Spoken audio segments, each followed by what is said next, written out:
Imagine a tank that was almost impossible to destroy. A machine so heavy it had to be partially dismantled just to transport it. The US expected it to become its ultimate weapon, until something happened that made the entire project worthless. Why did one of the most expensive American tanks mysteriously disappear for years? And was the T28/T95 a revolutionary masterpiece, or one of the biggest military failures ever built? Stay until the end, because the real story is far more surprising than most people realize. If you're interested in tanks, secret military projects, and forgotten war machines, be sure to subscribe to the channel and turn on notifications. There are many more fascinating stories ahead. Enjoy the video, and let's continue. Imagine a combat vehicle that looks so unusual that even today, many cannot agree on what to call it. Some confidently say it is a tank. Others insist it is a self-propelled artillery piece. Still others consider it the strangest armored vehicle ever built in the United States. The subject is the T28, later designated T95, a machine that still sparks heated debate, despite the fact that several decades have passed since its creation. At first glance, this giant gives a bizarre impression. It lacks a conventional rotating turret, the hull seems disproportionately wide, and the massive front section resembles a mobile reinforced concrete bunker more than a classic tank. Many people seeing it for the first time simply refuse to believe that this construction was capable of moving under its own power. Yet this is precisely the project's central paradox. American engineers consciously abandoned many established solutions in order to create a vehicle for a completely different kind of warfare. When the project first emerged, the US Army did not seek a universal tank, but rather a specialized breakthrough vehicle for assaulting the most powerful defensive lines. That is why the designers sacrificed what was considered mandatory for almost any tank of the era. Instead of a rotating turret, they mounted a massive fixed casemate in which the main armament was rigidly installed. This solution made it possible to greatly reinforce frontal protection and simultaneously reduce the number of potentially vulnerable joints in the armor plates. It was the armor that became the project's main trump card. The thickness of the upper glacis reached almost 305 millimeters of cast armor, a nearly incredible figure for its time. Even the lower hull was protected by plates around 200 millimeters thick. By comparison, most series production tanks of World War II had frontal armor several times thinner. In essence, the engineers aimed to create a vehicle capable of withstanding hits from almost all existing anti-tank guns when attacking fortified positions. Such impressive protection, however, immediately gave rise to another problem. The combat weight grew to roughly 95 tons, making the T-28 the heaviest US armored vehicle of its era. For the mid-1940s, this weight seemed almost fantastic. No American series production tank even came close to such figures. Every additional ton of armor turned into a serious engineering challenge, ranging from the strength of the running gear to the feasibility of transporting the vehicle on ordinary roads. Nevertheless, the developers did not reduce the protection in order to lower the weight. On the contrary, they went even further. The frontal armor was designed with a minimum of weakened zones, and the hull layout ensured the highest possible probability of surviving a direct hit from heavy projectiles. Even the absence of a turret was part of this philosophy. The fewer large moving elements, the higher the overall structural integrity. The vehicle's main armament was a long-barreled 105mm T5E1 gun. With a barrel length of 65 calibers, it provided a very high muzzle velocity for armor-piercing ammunition. This weapon was not designed to fight ordinary tanks at medium range. Its primary mission was to destroy reinforced concrete fortifications, permanent firing positions, and the most heavily protected enemy objects. At the same time, it retained the ability to reliably engage heavy armor if such targets appeared on the battlefield. Because of the unusual layout, the crew consisted of only 4 men. Each crew member had a strictly defined task, and the internal space was organized as densely as possible, since a significant portion of the hull was occupied by the massive gun, recoil mechanisms, and thick armor structures. Any unnecessary volume meant additional weight, so the engineers literally fought for every inch of interior space. It was precisely the combination of near-record protection, enormous weight, lack of a turret, and extremely powerful armament that turned the T28 into a vehicle that did not fit any conventional category. Some experts called it the pinnacle of engineering thought, while others viewed it as an example of how an excessive drive for maximum protection could result in overly specialized equipment. Some saw it as the future conqueror of Europe's most impregnable fortifications. Others believed that such a machine could never operate effectively in real combat. And here arises the key question of this entire story. Why did American engineers decide to create such an unusual fighting vehicle, one that violated almost all established rules of tank design? To find the answer, we must go back to the final months of World War II, when the Allies unexpectedly faced a challenge for which ordinary tanks were no longer sufficient. By the end of World War II, the US Army increasingly encountered the same problem. Armored units advanced confidently, but the pace of the offensive always dropped sharply whenever powerful, permanent fortifications appeared in their path. Reinforced concrete bunkers, anti-tank ditches, multi-layered defensive lines, and carefully zeroed artillery positions turned even the most modern tanks into highly vulnerable targets.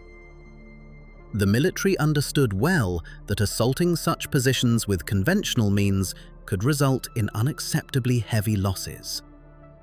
Particular concern was caused by the German Siegfried Line.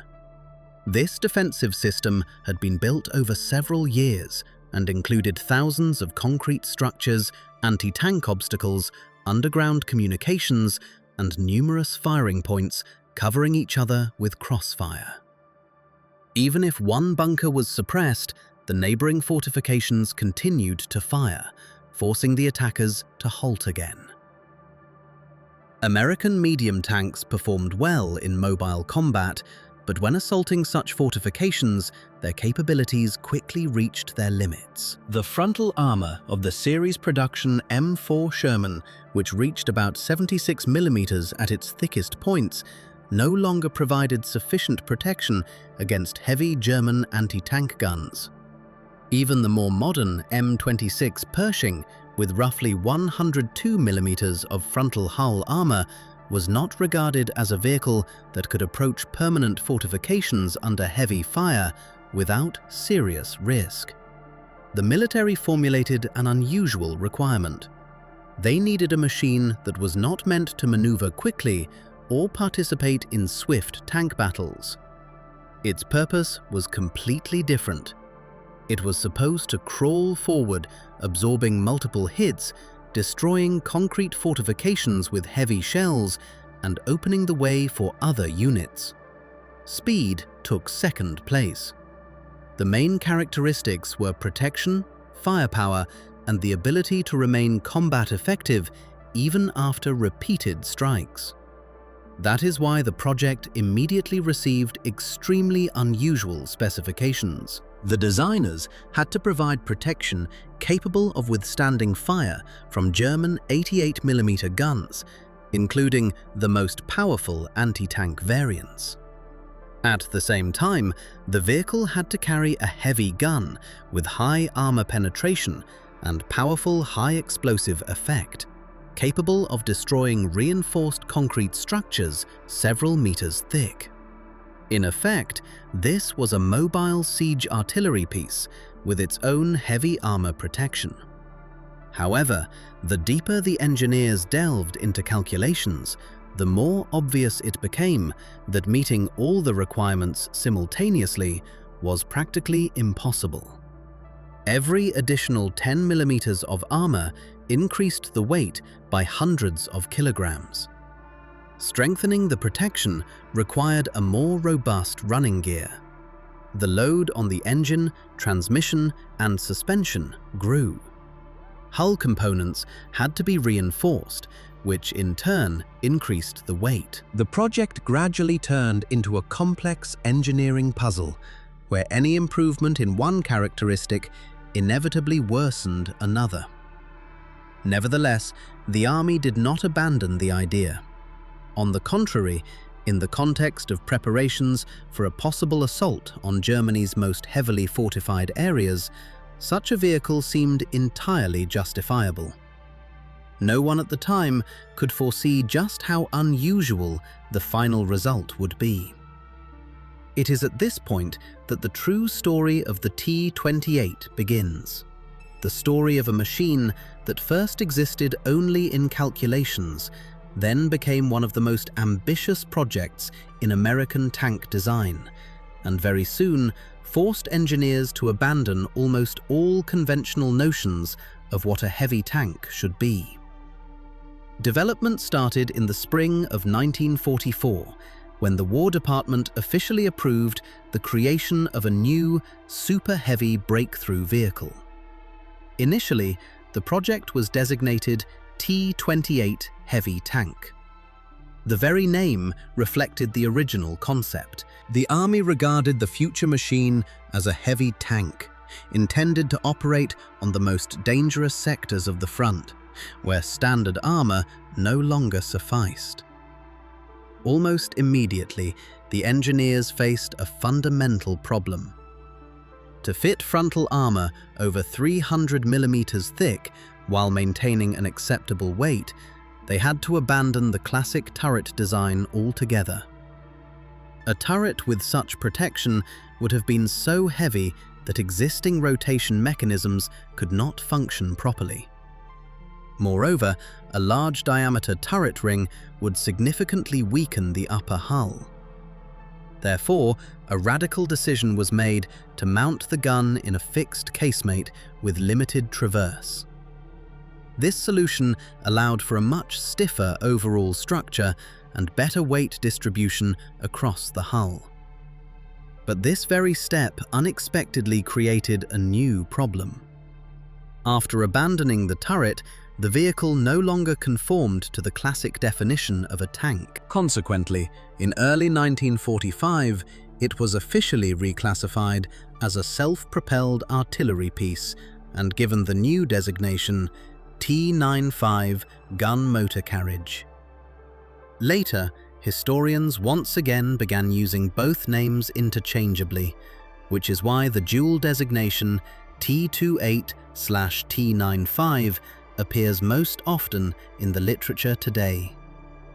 At the same time, further design work continued.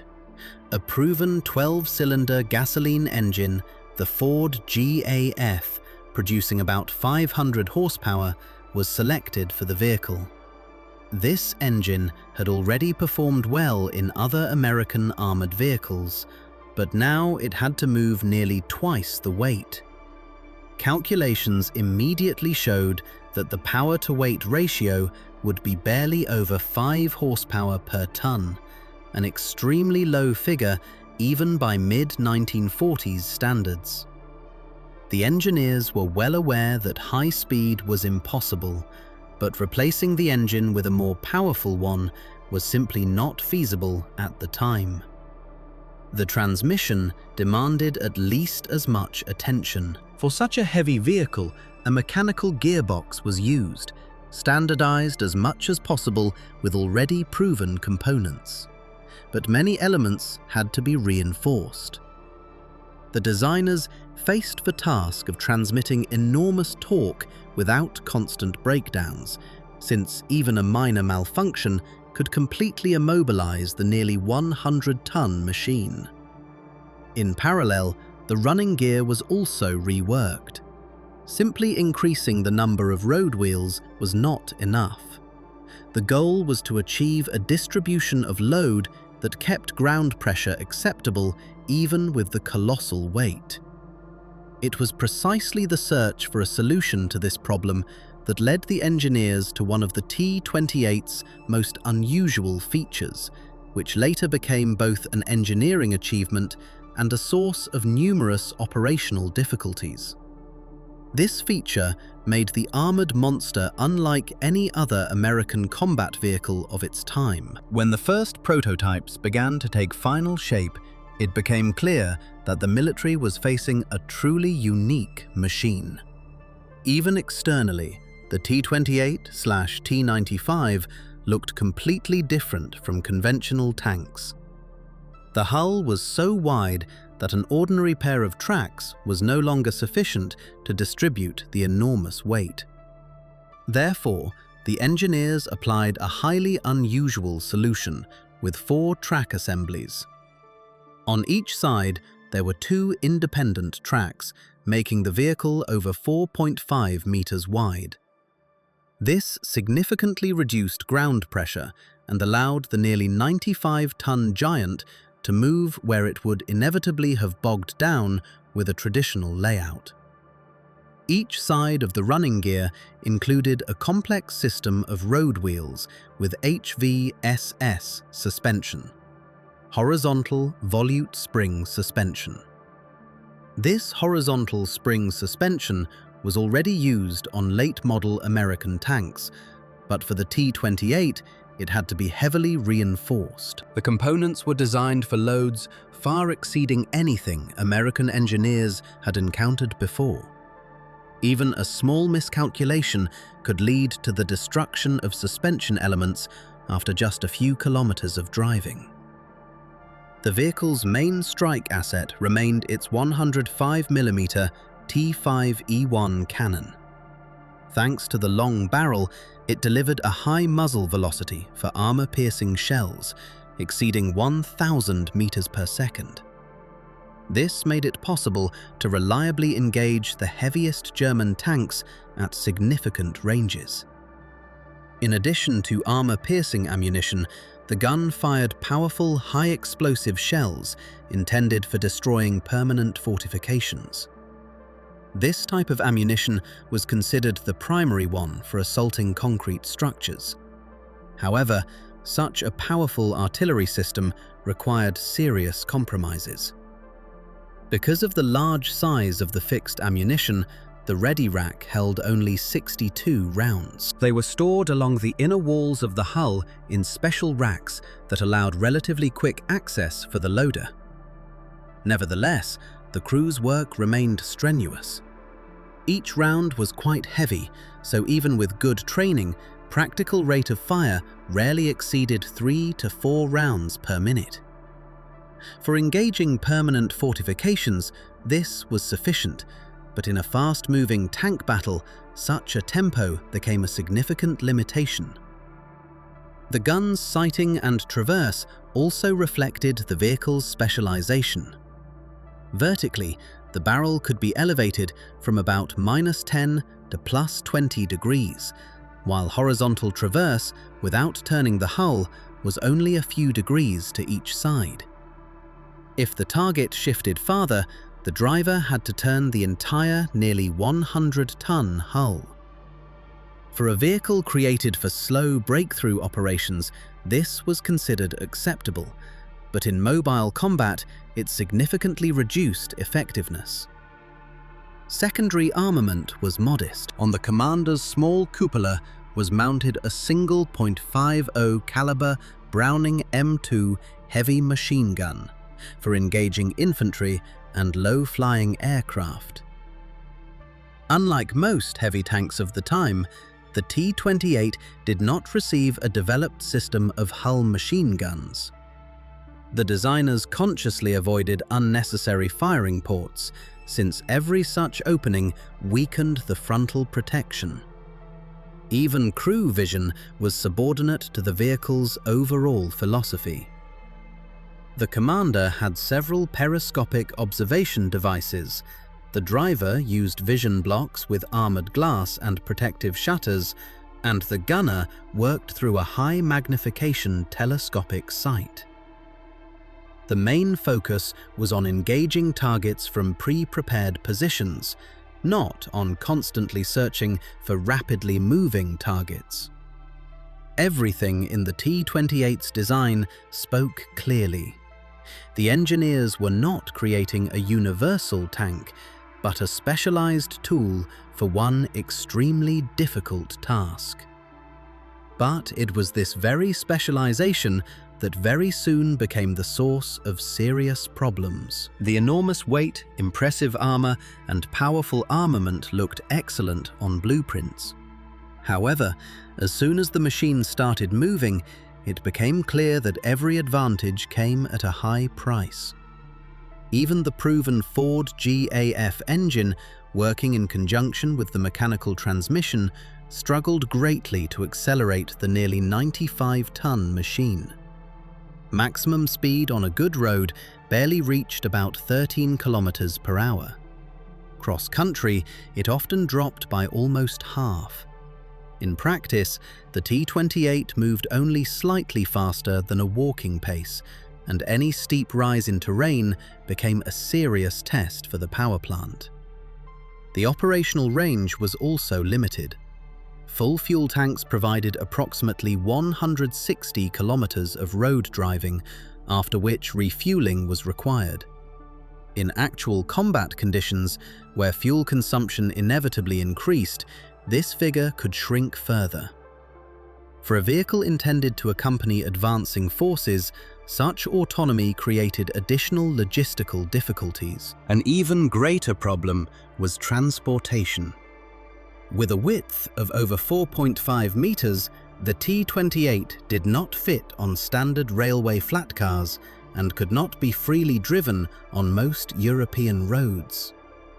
That is why the engineers provided for the removal of the outer track sections.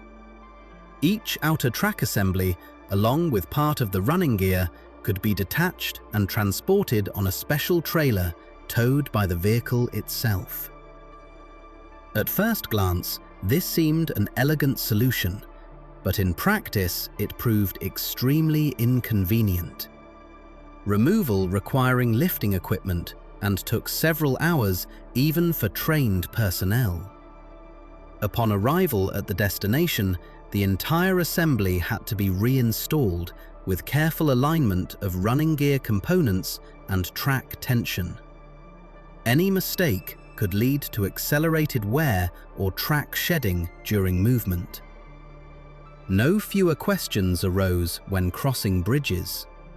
Most existing engineering structures of the time were simply not designed for a load of nearly 100 tons. Even if a bridge formally supported such weight, the military was not always willing to risk such an expensive prototype.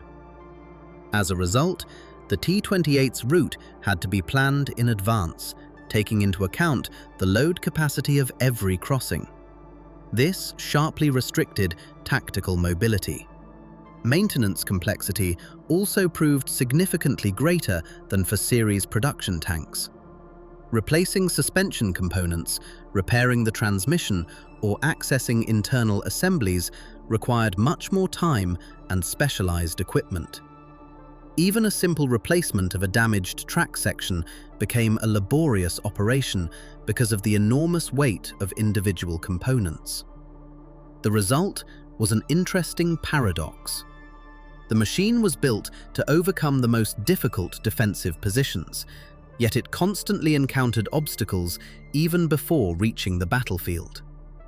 Roads, bridges, railway flat cars, and even routine maintenance gradually turned into adversaries as dangerous as German artillery. Therefore, the trials had to provide the final answer to the key question: could all these compromises justify themselves in reality, or had the project gone too far from the start? By the time the prototypes were fully ready for testing, military expectations were extremely high. On paper, the T28 looked like an almost ideal means for breaking through fortified areas.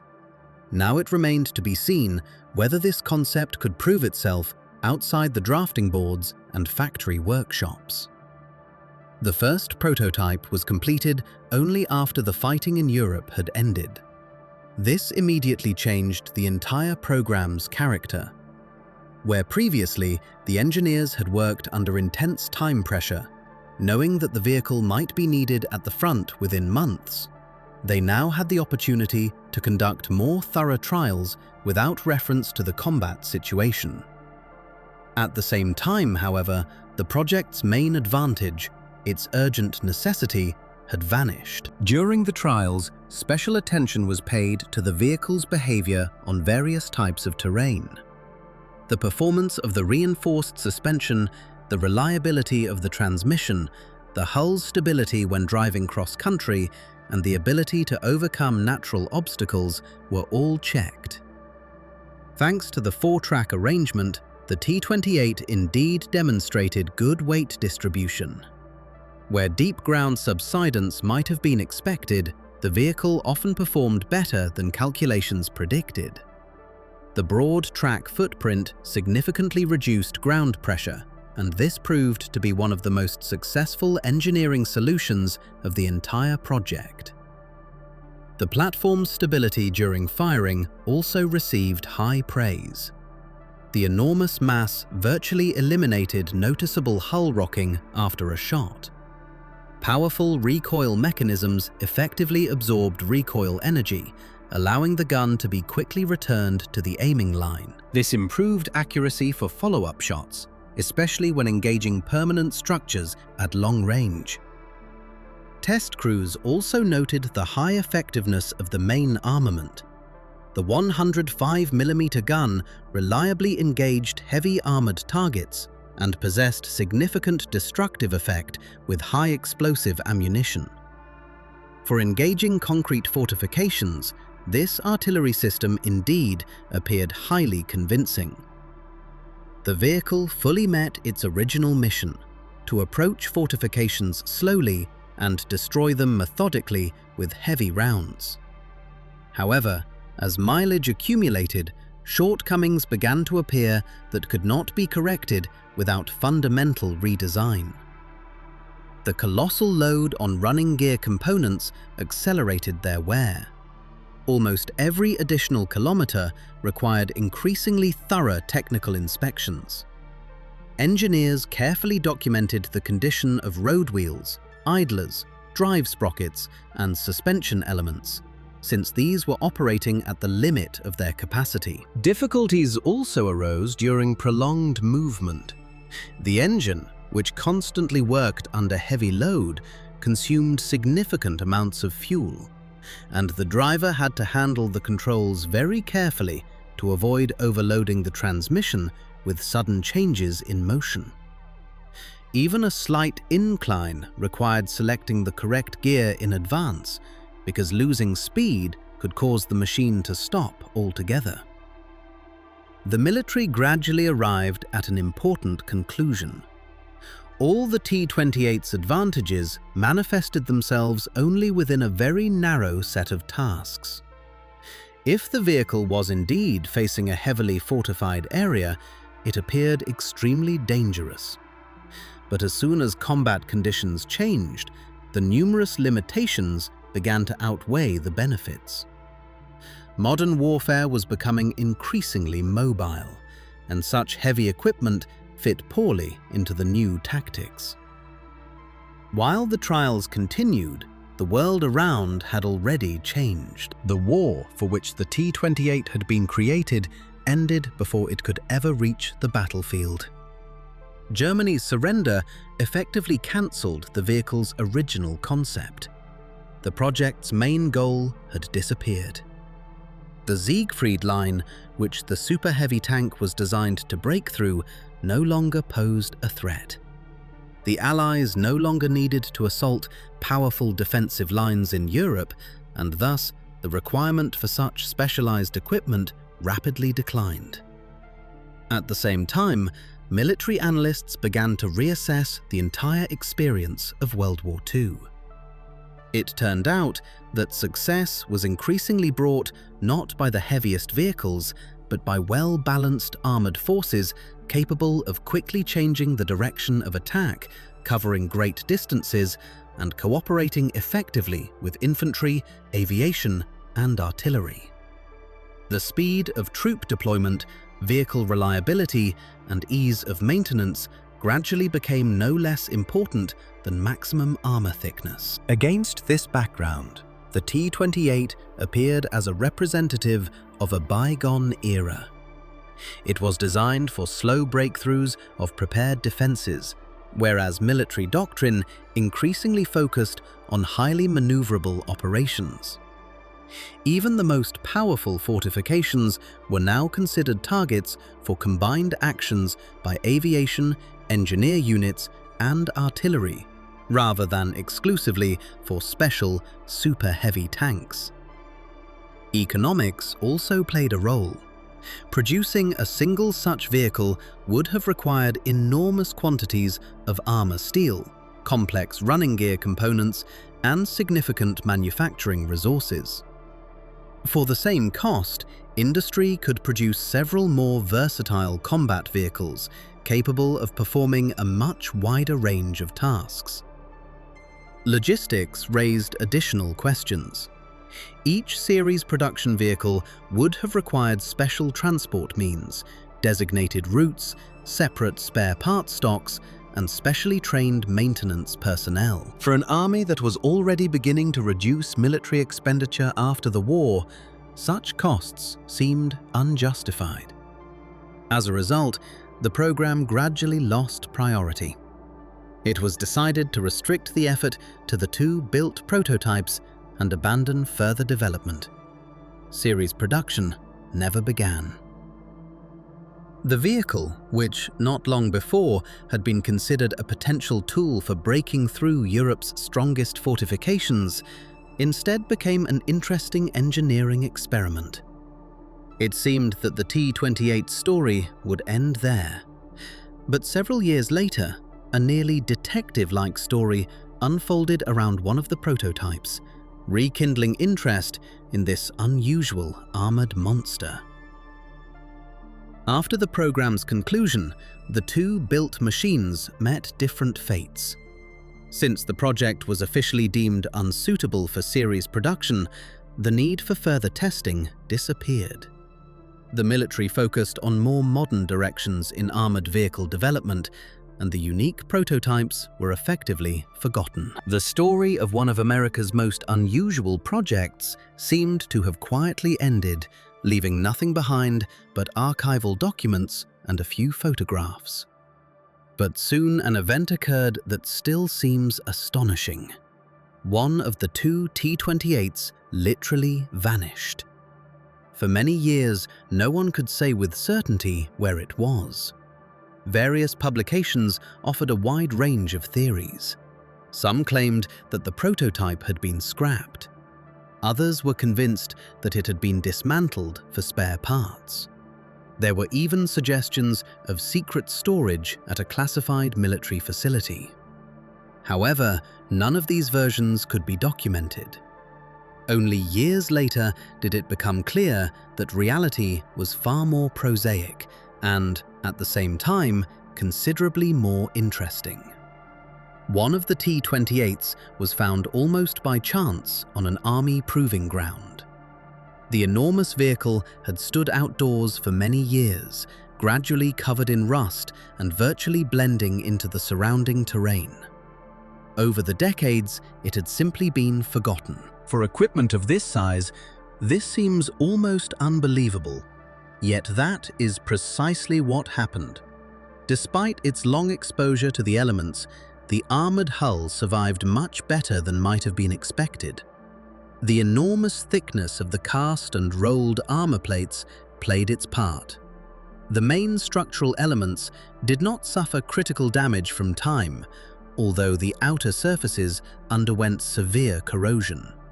Far more heavily degraded were rubber components, running gear elements, wiring, observation instruments, and numerous internal mechanisms that had remained without maintenance for decades.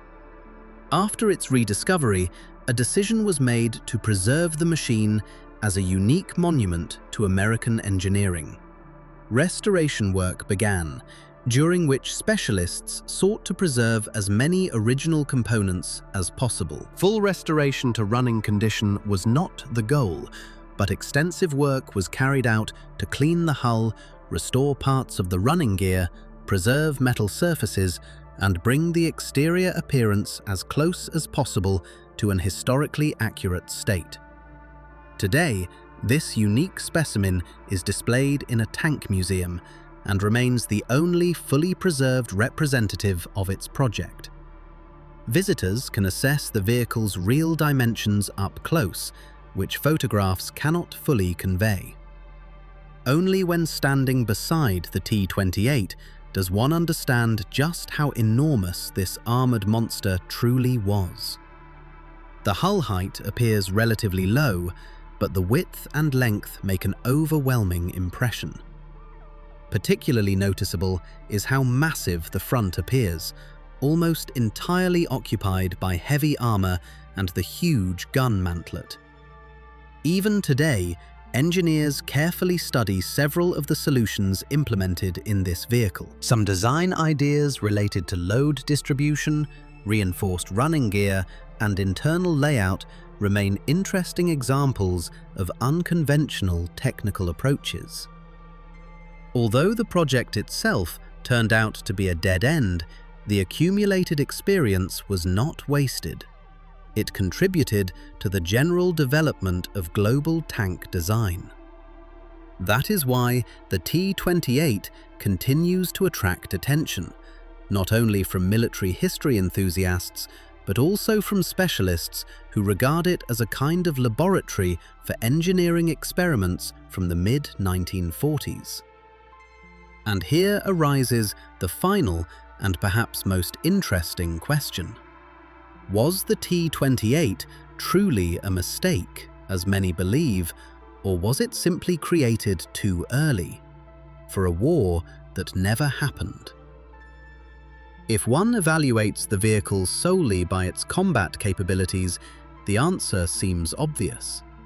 The enormous weight, extremely low speed, complicated transportation, and high production cost made series production and operational use exceedingly problematic. Every modern army seeks equipment capable of performing multiple different tasks. The T28 was built exclusively for one specific mission. Outside that role, most of its advantages simply lost their value. At the same time, one cannot call the project an engineering failure. On the contrary, American designers successfully solved a task that had recently seemed almost impossible. They created a combat vehicle with protection far exceeding that of most contemporary tanks, while still retaining the ability to move under its own power and fire a powerful gun. The very fact that such a project was realized constituted a significant achievement for the industry of that era. History also showed something else. After World War II, armored vehicle development took a completely different path. Instead of constantly increasing armor thickness, engineers focused on more powerful engines, composite protection, improved ammunition, greater mobility, and advanced fire control systems. Gradually, the concept of the main battle tank emerged, combining firepower, protection, and high mobility in a single vehicle. In light of these changes, super heavy tanks practically disappeared from the military doctrines of the leading world powers. Nevertheless, the experience gained from the T28 proved valuable. It clearly demonstrated that armor thickness cannot be increased indefinitely. At a certain point, additional protection becomes too costly in terms of reduced speed, increased complexity, higher stress on the power plant, and worsened strategic mobility. This insight influenced many post-war projects. Today, the T28 remains one of the most unusual armored vehicles ever created in the United States. It never fired a single round in anger against the enemy and never participated in the battles for which it was built. Yet this very fact makes its story even more remarkable. What we have is not a machine that lost on the battlefield, but a project that became a victim of a rapidly changing world. If the war in Europe had lasted longer, if the Allies had indeed been forced to assault deeply echeloned fortified areas in Germany, the T28 might have had the opportunity to demonstrate its strengths.